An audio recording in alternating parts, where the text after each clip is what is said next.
si echamos una ojeada a la labor legislativa en este tema hecha por el Papa Francisco, la comparamos con la de Benedicto XVI y la de San Juan Pablo II, nos damos cuenta de lo mucho que ha legislado el Papa Francisco.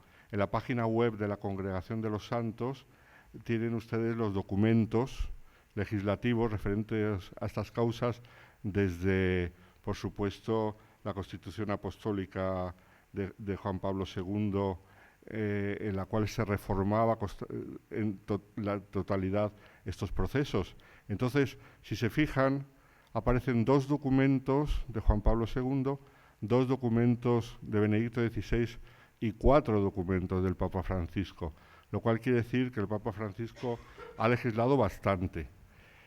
Quizá no tanto en importancia, porque sin duda de toda esta documentación que tenemos allí, la puerta la abrió Juan Pablo II, cuando hizo una reforma total. Empezando también porque en el Código del 17 todo lo referente a las causas de canonización aparecía y se reflejaba en los cánones.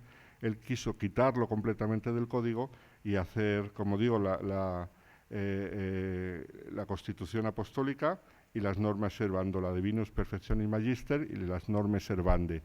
Y eso es el marco en el cual las causas de los santos hoy se mueven. Entonces, al crear el marco general, pues sin duda su labor fue la más importante de todas, porque todo lo que ha venido después son, por decirlo así, desarrollo de aquello que Juan Pablo II legisló. En el caso del Papa Benedicto XVI, justo al comenzar el pontificado, recordarán ustedes que cambió el rito de la beatificación y el modo como se desarrollaría la beatificación, y esto fue también una importante novedad en cuanto a las causas de los santos y también en cuanto a la liturgia. Y luego publicó la Sanctorum Mater, pero que es una instrucción, por lo tanto no es realmente un documento legislativo, sino más bien aplicativo de las normas que ya existían. Porque ¿qué era lo que pasaba? Había un gran desconocimiento de las normas en la fase diocesana, de las causas, y entonces pues llegaban a la Congregación de los Santos causas ya concluidas en la fase diocesana que tenían muchos fallos, que desde el punto de vista formal fallaban muchas cosas, le faltaban cosas, omitían cosas, pues muchas veces por desconocimiento. Entonces, cuando llegan a la congregación las causas, se estudia lo que se llama la validez jurídica. Entonces ocurría con demasiada frecuencia que al estudiar la validez jurídica de la causa, pues al encontrar muchos defectos, había que escribir a la diócesis de origen para que subsanasen todos esos defectos que tenían las causas. Entonces, cuando la congregación se dio cuenta que esto ocurría con demasiada frecuencia, pues se decidió hacer una instrucción en la cual, precisamente, como el nombre indica, se diesen instrucciones de los pasos a seguir en la fase diocesana para que no hubiese tantos errores jurídicos en la causa. Y hasta aquí se quedó el pontificado de Benedicto XVI. Entonces llegamos al pontificado del Papa Francisco, en el cual he hablado de 4 documentos y uno más que no está publicado en esa página web, que es muy importante. Y esta serie de documentos la podemos dividir en 2 grupos. Y estos 2 grupos son, por decirlo así, el primero, que es simplemente un desarrollo de lo que marcaba Juan Pablo II, un desarrollo que se preveía y que era necesario, eran temas que estaban en el tintero y que había que concretarlos y que ha llegado el momento de concretarlos en el pontificado del Papa Francisco. Y luego otro segundo grupo que son más novedosos, que no son una evolución natural de lo que ya marcó Juan Pablo II. Entonces, estos 2 grupos se distinguen muy claramente y yo ahora los voy a distinguir también. En el primer grupo, para empezar por un tema muy sencillito, y además es el último documento publicado por el Papa Francisco sobre este tema, tenemos la instrucción sobre las reliquias, su autenticidad y su conservación, que podría decir, bueno, pero esto es de tanta importancia, pues sí ha adquirido mucha importancia el tema de las reliquias. ¿Por qué? Pues simplemente por un tema numérico. Después de unos años posconciliares en los cuales parecía que el culto a los santos quedaba en un segundo plano, ha habido todo lo contrario, un boom. Con el boom de las causas de canonización, que fue fomentado ya por Juan Pablo II, tengamos en cuenta que desde ese boom que fomentó el Papa Juan Pablo II, no han disminuido las causas, sino que han aumentado. Siguieron aumentando en el pontificado de Benedicto XVI y siguen aumentando en el pontificado de Francisco. O sea que es un aumento muy claro, que eso conlleva pues la devoción de la gente. Y además yo creo que simplemente hace falta pues meterse en boletines parroquiales, en grupos parroquiales, en páginas web religiosas, y se ve cómo hay también un incremento en la devoción a los santos, cosa que, como digo, en otras épocas parecía que quedaba un poquito más oscurecido. Hoy en día hay un gran movimiento de devoción a los santos. ¿Y esto en qué se manifiesta? Porque la gente pide reliquias. Yo recuerdo, yo fui postulador en una causa de nuestra diócesis de Getafe y llegaban a la dirección de correo electrónico de esta causa peticiones de reliquias del mundo entero. Que yo decía, ¿cómo se habrán enterado que tenemos esta causa? Luego, claro, ya me he enterado cómo, porque en Internet al final se sabe todo. Peticiones de los países más extraños que no tenían nada que ver con esta causa de canonización, de las Filipinas, de Brasil, de un montón de países, dices, y la gente pedía reliquias, y además no solo algunas, sino muchas reliquias, estampas con reliquia, peticiones constantes. Entonces, eso por un lado. Por otro lado, al aumentar las causas, ¿qué hacer con las reliquias de un siervo de Dios? ¿Cómo hay que tratarlas? ¿Qué hacer con las de un beato? ¿Qué hacer con las de un santo? ¿Qué hacer cuando hay que mover un cuerpo y se quiere llevar del cementerio a la iglesia o a la capilla?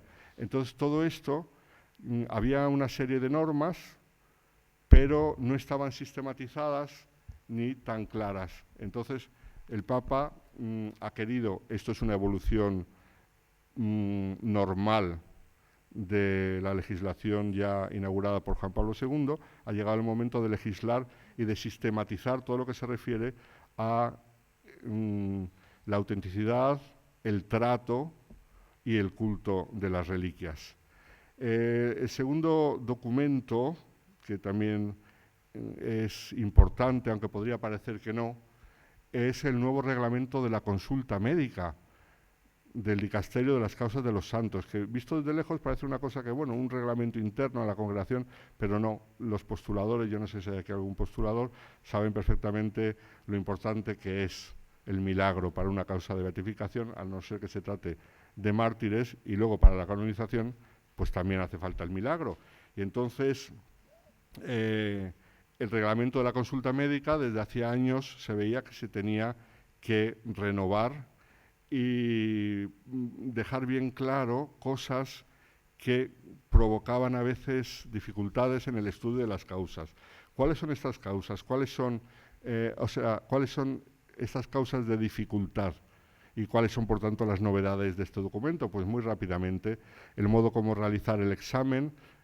Saben ustedes que cuando hay un caso posible milagroso, primero tiene que ser examinado en la congregación por dos peritos ex oficio, que se llaman, y estos peritos tienen que dar un parecer. Antiguamente la praxis habitual era que si un parecer era positivo, esto es, se afirmaba la inexplicabilidad del caso, y otro era negativo, entonces había que consultar a un tercer perito para que dirimiese ese empate. Ahora el nuevo documento ha cambiado eso. Ahora dice que si hay un parecer positivo y un parecer negativo, se puede pasar de todas maneras al estudio de la consulta médica, que es esa comisión de doctores que estudian cada caso. Luego, por ejemplo, cuando esa comisión no lo ve claro, pues se establece ahora en qué casos se puede volver a estudiar el mismo caso por la misma consulta y en qué casos se tiene que cambiar el grupo de médicos, cambiarlo completamente. Todo eso tampoco estaba claro y ahora en este documento del Papa, en esta instrucción, en este nuevo reglamento, ya queda claro. Repito, parece que son cosas muy... pero no, el que trabaja en las causas sabe la importancia que tiene esto a la hora de dar el paso final hacia la beatificación o hacia la canonización, que es el de la prueba del milagro.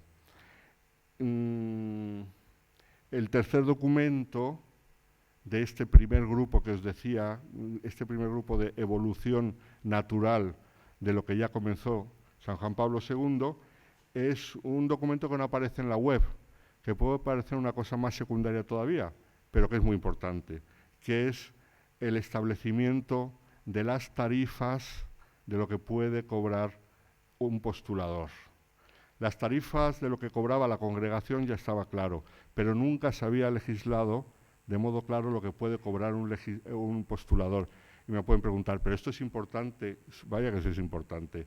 Para que nos hagamos una idea, en los famosos Batilix de Francisco, no los del Papa Benedicto XVI, sino en estos Batilix de Francisco que ocurrieron hace un par de años, después se publicaron 2 libros. Los periodistas que habían obtenido la información publicaron 2 libros, y en esos 2 libros, tema estrella prácticamente es los líos económicos de la Congregación de los Santos.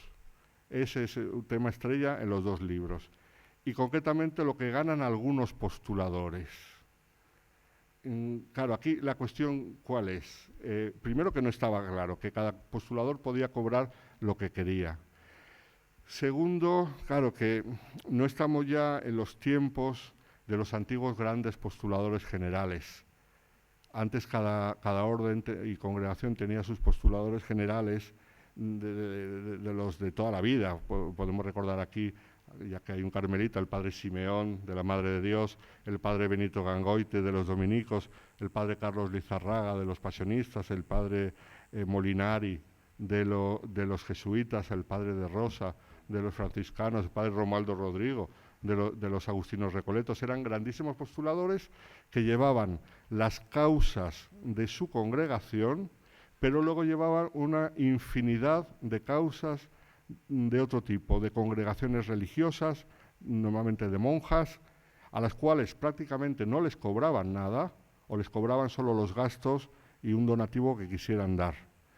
Pero esa época ya ha pasado. Los nuevos postuladores generales están muy liados con sus causas y han surgido una serie que es una cosa muy buena, pero a la vez tiene sus riesgos, de postuladores laicos. Es una cosa muy buena porque es bueno que participen los laicos. Pero ¿el riesgo cuál es?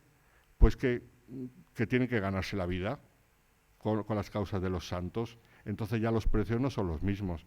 Yo me acuerdo en Madrid una vez hablando con una postuladora, le dije, cobras mucho, hija. Dice, es que yo tengo que vivir de esto. Claro, entonces, realmente algunos postuladores vivían muy bien con las causas de canonización. Entonces, son las causas mayores, claro. Entonces, pues se podía producir escándalo y puede gravar mucho el precio de una causa de canonización, lo que cobra un postulador. Y por tanto, el Papa ha querido fijar dentro de su... Saben ustedes que hizo toda una auditoría a los distintos dicasterios de la curia romana para ver la transparencia, para ver en qué se podía mejorar y en qué se podía conseguir un poco más de pobreza para que no se gastase tanto, y, sobre todo pues eso, en cosas como esta, que no costase un ojo de la cara una causa de canonización. Y la consecuencia fue este documento, que es, repito, muy importante, aunque podría parecer que no. Y ahora llegamos al segundo grupo, al de las auténticas novedades del Papa Francisco. Pero teniendo en cuenta, una vez más, que son novedades que se le hayan ocurrido a él, sino que las dos vienen de una maduración realizada en las causas de los santos en los años anteriores a su pontificado. En otros temas, por ejemplo en el proceso matrimonial, pues sí, su pontificado es realmente novedoso. El Papa Francisco, en el tema de las causas de los santos, lo que hace es llevar a cabo, pues eso, una culminación de algo que se estaba estudiando antes. Y el primer tema, por desgracia, vuelve a ser económico. Volvemos al tema económico, que repito, que no es secundario. Es la intención y en el corazón de estas causas es secundario, pero a la hora de afrontar una posible causa de canonización no es secundario. ¿Y cuál es este documento? Este sí que aparece en la página web. Es un documento sobre algunos aspectos económicos de las causas, no ya en el dicasterio, sino sobre todo por parte de los actores y de la administración de las causas. Y es un documento muy novedoso. ¿Por qué? Porque fija valientemente cosas que hasta entonces no se fijaban. En la Santorum Mater, en la instrucción, se dice que la administración de las causas queda en manos del postulador. Pues ahora cambia todo completamente, porque una de las novedades importantes es que ya no tiene por qué ser el postulador el que administre las causas. Como la historia es muy larga y en Roma han visto de todo, porque para eso les llega cosas de todo a la Iglesia, pues escándalos de postuladores, no solamente que cobraban mucho, sino que luego usaban de modo inconveniente el dinero de las causas de canonización, pues ha habido de todo, por supuesto. Y esto ha llevado a este documento, en el cual la primera novedad es que los actores tienen que nombrar un administrador de la causa, pero no necesariamente tiene que ser el postulador. Puede ser otro administrador. Eso es una novedad total, que no existía hasta la actualidad.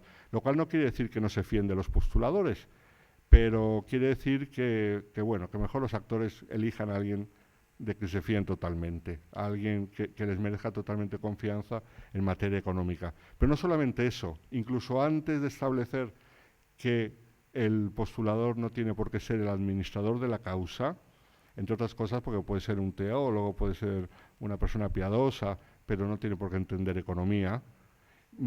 Antes de eso hay otra novedad incluso más importante todavía, que dice que cuando se hace la petición formal de una causa al obispo diocesano y el obispo responde, lo que se llama el supples libellus, como saben, en ese momento los actores tienen que constituir un fondo para los gastos de la causa y añade, ese fondo, constituido por las ofertas tanto de personas físicas como jurídicas, se considera, dada su naturaleza particular, un fondo de causa pía. O sea, un dinero que no es un dinero cualquiera, sino que es un dinero para cosas religiosas. Y esto es una novedad, sí, primero porque no era así, y segundo porque conlleva, por decirlo así, una vigilancia por parte de la Iglesia.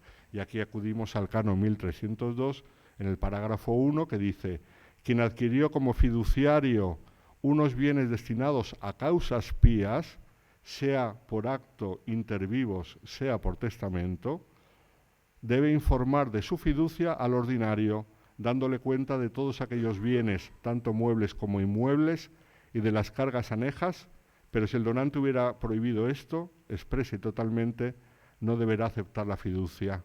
Entonces, ¿qué quiere decir esto? Que ahora ya el que administre la causa no puede hacer lo que quiera. Tiene que dar cuenta de su administrador al obispo diocesano. Y luego, cuando la causa está en fase romana, tiene que dar cuenta a la Santa Sede, con lo cual ya no se puede usar el dinero de las causas de modo cualquiera. Y entonces, además, se da toda una serie de normas de cómo hay que administrar ese dinero, pues cosas que nos parecen muy normales, pero que nos podríamos maravillar, pero realmente antes de esto nadie aseguraba que se cumpliesen. Cosas tan sencillas como redactar un balance anual, un presupuesto con fecha tope del 30 de septiembre, una lista de gastos final con fecha tope del 31 de marzo, etcétera, etcétera, lo que es una administración normal. Y luego además dar cuenta, pues eso anualmente, al superior eclesiástico. Pues este es una de las novedades grandes que se ha notado mucho en las causas de los santos, sobre todo por eso, por la seguridad de que ahora ya no se puede ser arbitrarios con el dinero. Y aún así, pues el que hace la ley, a veces sin querer, hace la trampa, porque hay vericuetos en este documento. ¿Y cuáles son estos vericuetos? Sea en sea en el tabulario de las tarifas, hay cosas que no se incluyen.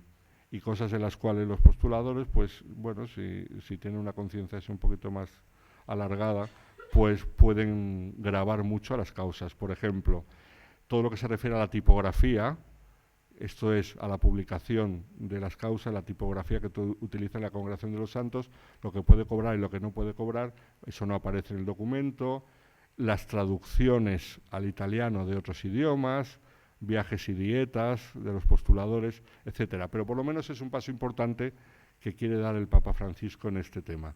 Y ahora llegamos finalmente a la reforma que da nombre a la conferencia y que es sin duda la que más ha llamado la atención a nivel mundial.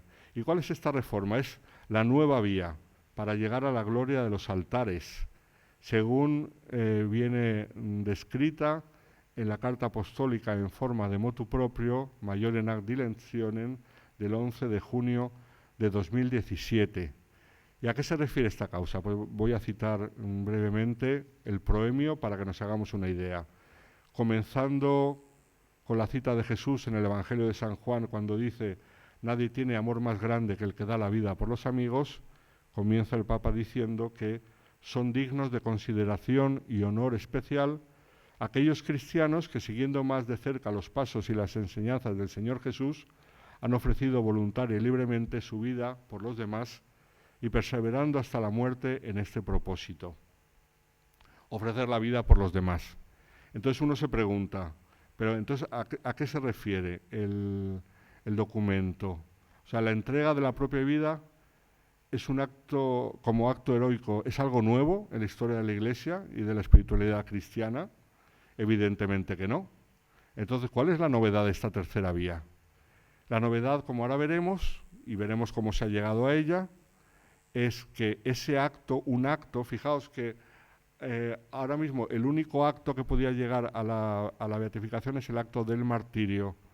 Por vía de virtudes, no son actos, sino son hábitos. Las virtudes son hábitos, como sabemos que nos han enseñado en teología. Entonces es un hábito que se extiende a lo largo de toda la vida, o por lo menos, como dice la tradición de las causas de los santos, en los 10 últimos años de la vida del siervo de Dios, al no ser que se trate de jóvenes.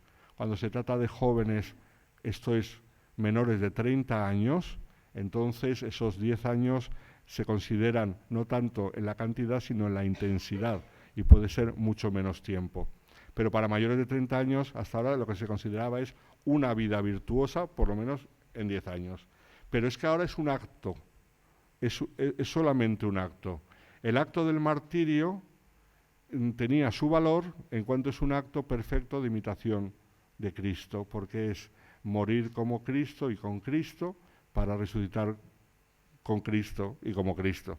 Entonces, ¿cómo es posible ahora que un solo acto de una virtud, que es la caridad, un solo acto pueda llevar a la beatificación? Pues vamos a ver un poco cómo se ha llegado a esto. Como ya he dicho, las dos vías clásicas para llegar a la gloria de los altares era la de las virtudes, consideradas heroicas, y el martirio, a las cuales se podía añadir una tercera vía, que es la del culto inmemorial, ¿sabéis? Pero es una cosa muy delimitada en el tiempo, porque llegar a la beatificación equipolente, que se llama por el culto inmemorial, suponía un siervo de Dios posterior al pontificado de Alejandro III, que como saben murió en 1181, y anterior a los decretos de Urbano VIII, en 1534. Entonces uno se preguntaba, ¿pero todavía quedan siervos de Dios de aquella época? Vaya que sí quedan siervos de Dios de aquella época. Todavía sigue habiendo beatificaciones equipolentes. Pero, ya digo, es una cosa muy restringida. Lo normal eran las otras dos vías. Tenemos que decir que el acto heroico de entrega de la propia vida, un acto libre y voluntario, luego veremos las características al final, aparece con frecuencia en la geografía cristiana, no es algo nuevo, pero aparece normalmente relacionado con las dos otras vías. Por ejemplo, si queremos hablar actos heroicos de entrega en el contexto de heroicidad de las virtudes, tenemos que pensar en primer lugar, por supuesto, a todos nos viene a la cabeza San Luis Gonzaga. San Luis Gonzaga que en una epidemia en el año 1591 en Roma, él pide permiso a sus superiores para dedicarse a los apestados, a los que estaban en la epidemia. Entonces le dan permiso sus superiores jesuitas y él se contagia y muere allí precisamente a los pies del Campidoglio, en el hospital de San Giacomo degli Incurabili. Ahí muere Luis Gonzaga. Es un acto heroico, pero en el proceso no solamente se demostraron sus virtudes heroicas, sino incluso, como recuerda Benedicto XIV, se llegó a demostrar que nunca cometió pecado mortal. Esto es, que nunca perdió la inocencia bautismal, por decirlo así. Esto aquí no nos vamos a meter en el caso de Luis Gonzaga, pero recordemos la liturgia en la que la oración colecta de la misa dice que los que no le hemos podido imitar en la inocencia, por lo menos que le imitemos en la penitencia. Claro, eso lo dice la liturgia. Pero otros casos, como el de San Luis Gonzaga, tenemos por ejemplo el de San Jerónimo Emiliani, que fue víctima también de la asistencia a los apestados. Tenemos el caso de la beata Giovannina Franchi, que es la fundadora de las Hermanas Enfermeras de la Dolorata, que lo mismo también, asistiendo a los enfermos, ella también se enfermó. Tenemos un caso muy bonito de Santa Agostina Pietrantoni, que era enfermera de las Hijas de la Caridad en el Hospital de Santo Espíritu, allí justo al lado del Vaticano.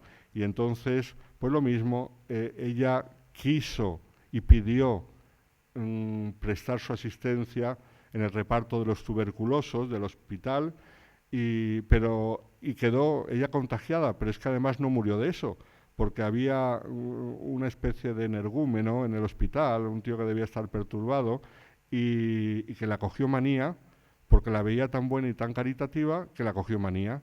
Entonces la acosaba, lo que hoy en día sería acoso, la acosaba, ella no se defendió nunca del acoso, o sea, nunca se quejó a los superiores del hospital, ni nada por el estilo, sino que la aguantaba con mucha paciencia, hasta que un día este energúmeno pues la asesinó, le pegó unos cuchillazos. Es un acto de entrega de la vida, pero en un contexto de heroicidad de las virtudes. Tenemos al padre Damián de Molokai, etcétera. O sea que actos de entrega de la vida, como se configura ahora, hasta ahora, en el contexto de heroicidad de las virtudes, había habido en la historia. Y también en el contexto del martirio. El más famoso que todos conoceremos, del cual nos tenemos que detener un poco, es el de San Maximiliano Kolbe, pero podemos recordar, por ejemplo, la beata Mariana Biernacka, también polaca, que en el mismo contexto de los nazis que invaden Polonia, pues ella, que era laica, se intercambió por su nuera, que estaba esperando un niño, y pidió que la matasen a ella. Y entonces los soldados alemanes, en vez de matar a la nuera embarazada, la fusilaron a ella. Y esto es un acto de entrega de la vida, pero estaba también en contexto martirial. El hecho de estos casos claros de entrega de la vida, en la historia de las causas de los santos ha estado presente. Por ejemplo, Benedicto XIV, que como saben fue el gran legislador de las causas de los santos, él se planteó este tema, porque algunos teólogos de la época hablaban de un tipo de martirio per pestem, esto es martirio del que se contagia cuidando a alguien enfermo. Per pestem, pues se puede imaginar uno a lo que se refiere. Y sin embargo Benedicto XIV no lo acepta. Había algunos teólogos como el cardenal Brancati de la Auria y otros que sí lo aceptaban, y Benedicto XIV distingue que en sentido amplio se puede hablar de martirio, pero no en sentido estricto. ¿Por qué? Porque falta el odium fidei. En muchos de estos casos, al faltar el odium fidei, o sea, la persona se entrega, pero nadie odia la fe ni le mata por odiar la fe, sino puede ser por otros temas o simplemente muere por contagio de enfermedad. Entonces, al faltar el odium fidei, pues no puede considerarse martirio. Otros, sin embargo, sí lo aceptaban, como decía. Y llegamos a un caso difícil y paradigmático, que fue el proceso de San Maximiliano Kolbe, que, como os he dicho antes, teníamos que llegar a él. San Maximiliano Kolbe, en el año 1948, se plantea la posibilidad de la causa de canonización y se le pregunta al episcopado polaco si les parece bien que se plantee la causa por vía de martirio. Y el episcopado polaco responde que no, que ellos no consideran a Maximiliano Kolbe un mártir, sino que le consideran un hombre heroico, un sacerdote heroico. Y entre las heroicidades de su vida está también la entrega de la vida en el campo de concentración de Auschwitz. Con lo cual se comienza la causa por heroicidad de las virtudes. Maximiliano Kolbe es beatificado en el año 1971 por el Papa Pablo VI, pero por virtudes. En el año 78 llega el Papa Juan Pablo II al pontificado y él abiertamente manifiesta que tenía dos intereses en las causas de los santos. Eso lo dijo cuando visitó la Congregación de las Causas de los Santos, dos intereses. Una San Maximiliano Kolbe, otra Sor Faustina Kowalska, que eran santos de su época, de su tierra, y que les tenía mucha devoción y que quería promover esos dos procesos. Y entonces él plantea la posibilidad de canonizarle como mártir. Había sido beatificado como confesor, canonizarlo como confesor en sentido, no en sentido clásico, patrístico, sino en sentido de por heroicidad de las virtudes. Y entonces él lo quiere canonizar como mártir y se hace una doble consulta a la Congregación para las Causas de los Santos y a la Congregación para la Doctrina de la Fe. Y los dos responden, los dos dicasterios responden unánimemente en sentido negativo, diciendo que no se puede considerar, no se ve que se pueda considerar a Maximiliano Kolbe un mártir.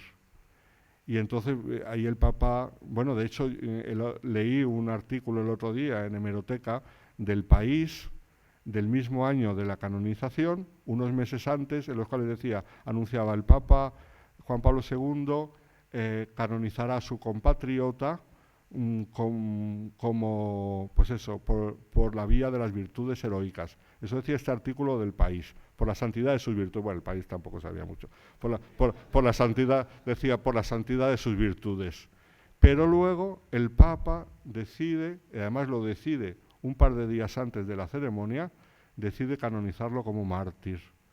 Y muchos no se lo esperaban y no sabían, cuando fueron a la ceremonia no sabían cómo iba a ser la ceremonia, y el Papa decide canonizar. Bueno, es su autoridad apostólica, por supuesto, es una cosa legítima, él lo puede hacer. Y eso dice basándose en el indudable ambiente persecutorio. Claro, Maximiliano Kolbe estaba en el campo de concentración por ser sacerdote polaco, pero en el hecho de su muerte no hay ambiente persecutorio, no tiene nada que ver ese ambiente anticlerical, concretamente contra el clero polaco de los nazis. Eso no queda nada claro en su muerte, pero bueno, el Papa lo quiso hacer, pero este caso provocó mucha polémica, porque entonces ya empezó a discutirse entre los expertos, a ver, ahora mártir de la caridad, luego mártir de la justicia, con otros casos también de la época del pontificado, de asesinatos, algunos en Latinoamérica, algunos se veía claramente el componente martirial, como en el caso del futuro santo Monseñor Romero, en otros no se veía muy claro, como ahora lo veremos. Se empezó a discutir. Entonces, claro, mártir de la caridad, mártir de la justicia, se puede interpretar de dos modos. Uno, que murieron por odio contra una de estas virtudes, como fue el caso de Monseñor Romero, asesinado por odio a la virtud de la justicia que él promovía. Entonces, como ya recuerda la doctrina de la Iglesia, en las causas de los santos, el que muere por odio a la fe o a una de las virtudes estrechamente relacionadas con la fe, se puede considerar mártir. Entonces, en este caso, mártir de la justicia, vale, mártir de la caridad, son términos que se pueden aplicar. Pero hay otros casos en los cuales no, en los cuales uno se entrega por hacer un acto de justicia, pero no le matan por eso, le matan por política o le matan por otros temas diferentes. Entonces, hubo mucha confusión durante unos años. Mientras tanto, llegaron a la Congregación de los Santos algunos casos difíciles de valorar. El primer caso difícil de valorar fue el de Gianna Berreta Mola, que como todos sabrán, este caso, que por salvar al niño que iba a nacer, ella se negó a cierto tratamiento que ponía en peligro la vida del feto. Entonces este caso era un acto clarísimo de entrega de la propia vida, pero claro, como no existía esta tercera vía, ella era una mujer muy buena de acción católica y muy empeñada en cosas de la Iglesia, pues se pudo hablar de heroicidad, pero claro, una heroicidad teniendo en cuenta el acto final. Era una heroicidad de aquella manera porque lo que de verdad brillaba en su vida, aparte de ser de una mujer muy buena de acción católica, pero lo que de verdad brillaba en su vida era el acto final de entrega. Pero se pudo salvar por ahí esa causa.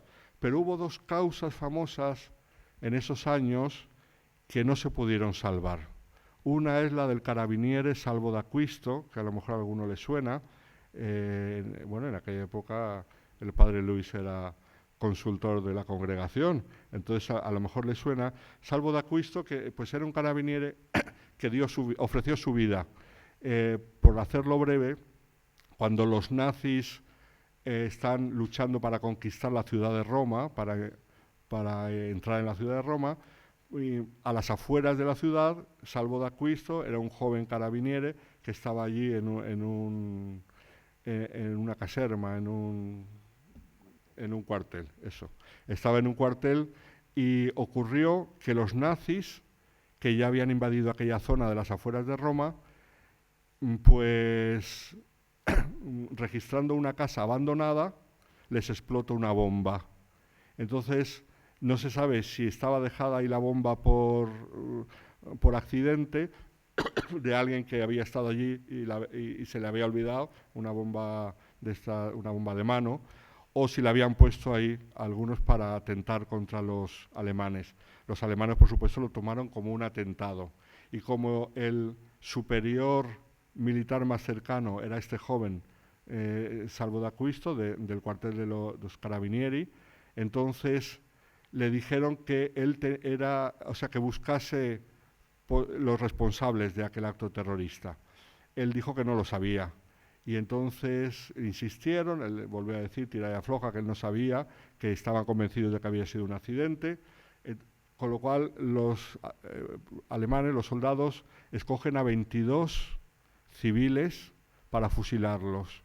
Y cuando Salvo d'Acquisto se da cuenta que van a fusilar a esos 22 civiles, él que era un hombre muy bueno y pues un hombre de conciencia cristiana, decide él intercambiarse por ellos. Y entonces le dice al superior de los alemanes que a lo mejor que él es el responsable, que a lo mejor ha sido un militar, que no se sabe, pero que él es el responsable militar. Y entonces se intercambia, a los 22 les dejan libres y le fusilan a él. Pero claro, aquí no había odium fide, ni había nada, porque era un tema estrictamente militar. De hecho, el comandante de los alemanes era católico practicante que durante el tiempo que estuvo en Roma iba a misa todos los domingos, lo mismo que Salvo d'Acquisto. Entonces, cosas de la vida. Entonces, se presenta la causa por vía de martirio y el voto es negativo de los consultores. Se presenta por vía de heroicidad de las virtudes, pues este chico era bueno, pero no era heroico. Con lo cual la causa se queda ahí empantanada y sigue todavía empantanada. Y otro caso más cercano a nosotros era el de un obispo español, un obispo capuchino de 67 años, Monseñor Alejandro Lavaca, que junto con una religiosa, Inés Arango, colombiana de 50 años, querían evangelizar una zona remota de la selva de Ecuador, a 500 metros al sur de Quito. Entonces, ¿qué es lo que pasa? Esa zona era remota, hasta ahí no había llegado la evangelización, pero sí que habían llegado las compañías petroleras. Y entonces los indios le tenían un gran odio a las compañías petroleras, como se puede entender, porque querían arrebatarles su territorio. Entonces este buen obispo, prudente o imprudente, quiere llegar a esa tribu y pide ayuda y se montan el obispo y la religiosa, vestidos que nadie sabe que son obispo ni religiosa, en un helicóptero de una compañía petrolera. Entonces, cuando descienden del helicóptero de la compañía petrolera, usan ese helicóptero porque era el único que pudieron encontrar. Los indios probablemente se creyeron que eran de la compañía petrolera, porque pues eso no había signos de que fueran de otra cosa, y les acribillaron a flechazos y les mataron. Este caso se presenta y claro, un martirio, los indios ni les conocían de nada. Virtudes, tampoco la cosa funcionaba mucho por las virtudes. Es otro caso que quedó empantanado en la congregación de los santos. Entonces, en la época del prefecto cardenal Saraiva Martins, estamos todavía al finales del pontificado de Juan Pablo II, se plantea el tema de una tercera vía, una vía diferente. Y los teólogos no se pusieron de acuerdo, los consultores hubo tal conflicto entre ellos que se decidió esperar a tiempos mejores. Y mientras tanto seguían llegando casos, curiosamente por la epidemia de ébola. Llega un caso, por ejemplo, de Uganda, del norte de Uganda, donde un médico y una monja enfermera son víctimas del ébola.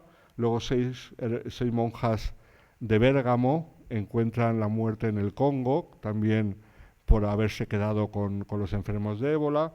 Luego unos hermanos de San Juan de Dios, que todos conocemos el caso porque ha salido en los medios de comunicación, entre ellos españoles, también en Liberia. Entonces llegan todos estos casos, se plantean los obispos plantean estos casos. Entonces, claro, ¿y qué hacer aquí? Aquí no hay martirio, aquí vete tú a saber si hay virtudes. Entonces, todo esto lleva a que a finales del año 2013, el Papa Francisco lleva poco tiempo de Papa, por eso digo que a él se lo han dado ya hecho, no es que haya sido una idea suya, le plantean el tema de la posibilidad de explorar una nueva vía. El Papa Francisco anima a que se explore, a que se estudie. Y entonces, en este estudio, la Congregación de los Santos decide abstenerse completamente. ¿Por qué? Porque la forma mentis de la congregación, después de tantos siglos de trabajo, está muy hecha y esto es una novedad. Entonces deciden abstenerse, se hace una comisión de 15 expertos, 11 consultores de la congregación y 4 postuladores, y se les pregunta sobre esta nueva vía.